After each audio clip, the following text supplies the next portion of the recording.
You see, there are very few human beings in this world who have been able to, if you like, overcome gender attraction.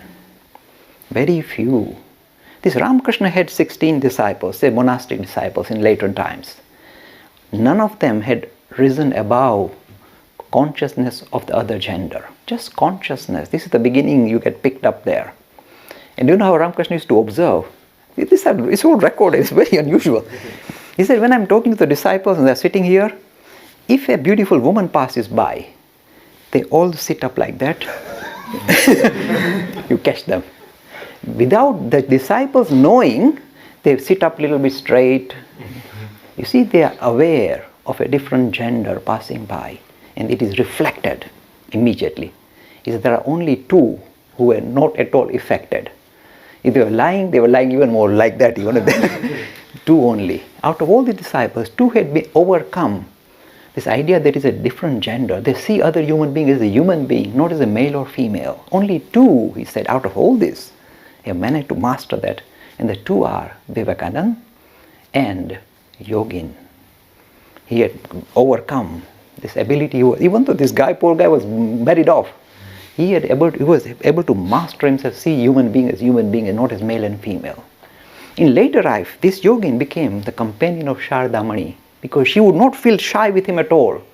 You see, you can make out the other person not looking at it as a man or woman. You can make out and you feel very comfortable then. He became the champion, a companion of Sharadamani because of his attitude to women. You see, this is when you see this marvelous, and by the way, what about Vivekananda? To show you the guilelessness and the speciality of this person, when he was in the West later on, became very famous. In the West, he was considered to be courteous and chivalrous. Whenever you see a woman, to open the door for her, madame, hold her hand, put her in the room or whatever, help her climb the steps, open the carriage doors.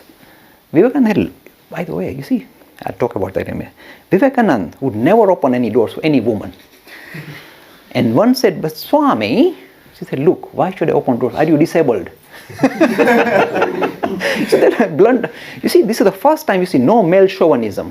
This is chauvinism because we think, oh no, we are being so gentle. We are not being gentle. We are treating women as second rate, like little puppies that we pat on the back and look after and open doors for them. Yeah, little puppy, get in. You see, you are treating them like pets. And this is denigrating to women. And you see, 100 years ago, this would be considered rude not to open doors for women. And this becomes, why should I open? You are disabled. Open the doors yourself. He never helped anybody. Once he went with a woman disciple climbing up the mountain, he wouldn't give her a hand. He said, come on, struggle, get up. You're not disabled. This shows real respect for women, giving them real dignity, not patronizing them. And this is visible in the story. See,